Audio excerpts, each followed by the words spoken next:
program is not a process, because programming is static entity. Program itself is not a process, but program is in execution, that is known as a process. So when program is going to execute, it becomes a dynamic entity, and then it is going to become a process. So I can say that that process is having various state. Process can transfer from one state to another. There are 5 states: new process, ready process, running process, waiting, and the terminated. So every process has to pass through five state. I can think, or I can talk about the human being, a life of human being. Then human can get a birth, he will going a school, join a college, get married, join a job, then die. These are the, I can say, normal life cycle of a human being. If I can talk about the student life cycle, student can come to college every day, attend the lectures, taking lunch break, they are giving the exam, they are having some attendance, they are finally getting that degree before leaving to the college. So these are the life cycle the student has to pass through. Same way, any program or any process has to, I can say, any process has to pass through the various state. The new state, when process is being created, that is in new state. Ready state, the process is waiting to be assigned to the processor. Ready process are waiting to have the processor allotted to them by the operating system so that they can run. The process instruction are being executed. It is in running state. Ready means process wants to go for the execution. It is in particular state. I'll give you that particular animation, how it is going to work exactly. Then waiting, if process is waiting for some input output, and finally the finishing of execution is known as a termination.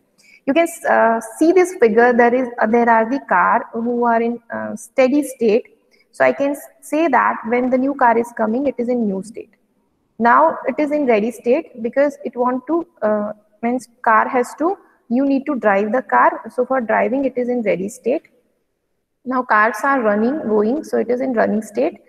Now there are some failure occurs, and for example, there is puncture in a wheel of a car. So you need to change that particular wheel. Spare wheel, if you are having, you can change. If you don't have, then you can ask for the mechanic, car mechanic or something like that. So now a process is in waiting state. Process is waiting for something input output, like car is waiting for a new wheel for starting. So this is the, I can say, a waiting state. Now process got failed, it is not going to get any kind of resources from the waiting state. So you can say that process is in failed state. But if process has completed the execution, then I can say that it is going to get, a tire wheel is going to change, and now process, now car is ready to move. So it is in a finished state, and it reached to its destination. So I can say that it is in finished state. So you can say that when new process comes into the ready queue, it is in new state. Then now it is ready for the execution. One by one, it is going for the execution, then it is in ready state. Now from the ready state, process will go into the running state for the execution, and if there are some input output is required, then it will go into the waiting state, and from the waiting state again process has to pass through the ready queue. It will go into the ready state, and once it is ready, it is going to get all the input output, whatever it is required, it will go into the running state, and finally after completion of process got terminated state, exit and terminated state. There are one question asked in exam, that can process go from waiting state to running state directly? No, process cannot go from waiting state to running state directly. Every time process has to pass through the ready state, and then process go into the running state. Directly waiting to running is not possible. So process has to reside in main memory. It should occupy, I can say, the CPU. There are two type of processes, non-preemptive and preemptive. Preemptive means what? Whenever any higher priority process will come, it will give the resources, then it is called preemptive process. For example, if I'm executing my program, I can say I'm using PowerPoint, I'm making PowerPoint slide, but now I want to work for some other program, then I can minimize it and maximize the other program. So whenever any higher priority process will come, you are giving the resources. Non-preemptive means what? Whenever any of the higher priority process will come, it will not going to, I can say, stop the execution or give the resources. For example, I have given the printout of 100 pages and somebody else is giving printout of 1 page. Until my printout will finish, nobody, I can say, give the print. Even though they have given, it will stay into that particular waiting state until my print will finish. Once I'll get all my print done, 100 page, then then new person will going to get the printout of one page. So this is, I can say, non-preemptive process. Even though higher priority process will come, it is not going to give the resources until the work is going to be done. So these are the difference between the low priority and I can say non-preemptive and preemptive processes. So you can see that here P1, P2, P3, P4, these are the processes. They are ready for the I can say input output memory, and then it is going to schedule, and one by one process will going to run. One process at a time can run, other process has to wait. Okay, now one process will go into the input output for asking for the input output resources. Then once it will going to get the input output resources, again it will wait into this particular ready queue. You can see here there are four processes. Now P4 will go for the execution. At a time one process will run. P2 if want to go, then not go, because one process at a time it is going to run. Now it is requiring some input output resources, waiting for the input output memory. Then it will go into the ready state. Once it will going to assign the input output, and again it has to wait for the sequence. And then once the operation will complete, it is going to terminate. So these are the flow of that process. Now what is the process control block? Okay, process control block is not but just like your curriculum vitae or resume, right?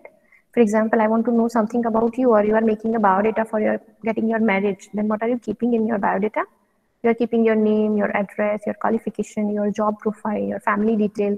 So this is nothing but process control block is nothing but that particular, I can say, biodata of your process. But I can say in technical term, it is your resume kind of thing. Your all the technical profiles are stored over there. Means how many workshop you have attended, whatever marks you are having in 10th, in engineering. So that kind of information, process control block, which is going to maintain the information regarding all the processes.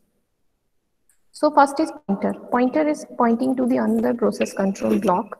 These are the, I can say, process control block: pointer, process state, process number, program counter, CPU register, memory allocation, event information, and list of open files. Let's see one by one what pointer is doing. Pointer is going to point to the another process control block. Pointer is used to maintain for the scheduling list. Second is process state. Process state may be new, ready, running, waiting. Program counter that indicate the address of the next instruction to be executed for this process. CPU registers. Program counter keeps the information or the address of the next instruction to be executed. Process state can be a new, if it is newly coming, if it is ready to execute, then it is in ready.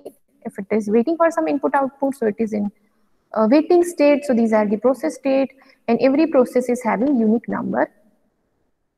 You can see here process ID, that is known as a unique process number. So OS can identify this is the particular process which I want to execute, which is in execution, which is in ready, or which is in another state.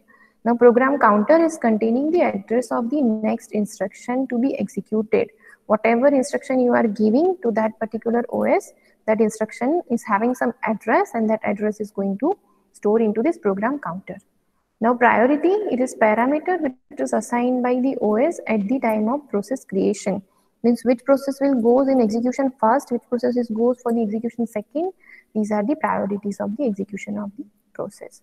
Now general purpose register, it is used by the process in order to execute the instruction.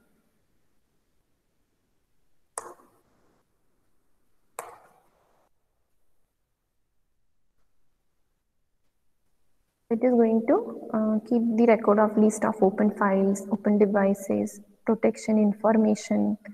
So these are the process control block, which is going to keep all the information regarding the processes. Now context of the process will be stored in the program control block.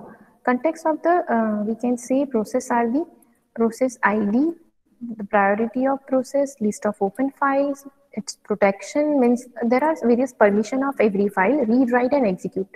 Some of the files are only readable, some of the files are executable, some of the files are writable, editable.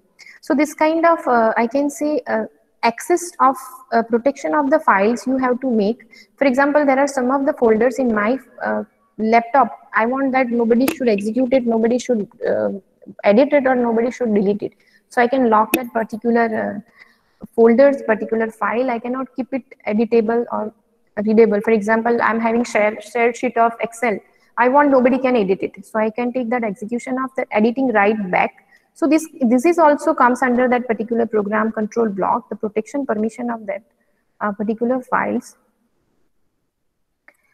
Process which require more CPU time are called CPU bound processes. They spend more time in running state. IO bound, the process which require more input out called IO process bound. They spend more time in waiting state. For example, for one program, there is requirement of input output. You need to give some input like 2 plus 2, something like that. So without input, it cannot work. So that kind of process is called IO bound.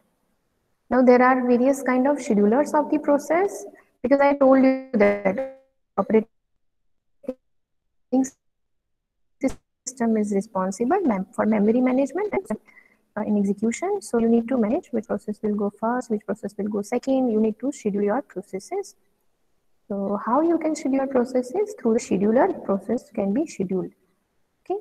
So there are three types of schedulers: long-term, short-term, and medium-term scheduler. Now each scheduler is having their own responsibilities. Long-term scheduler is known as a job scheduler. It is responsible for creating new processes and bringing them into the system.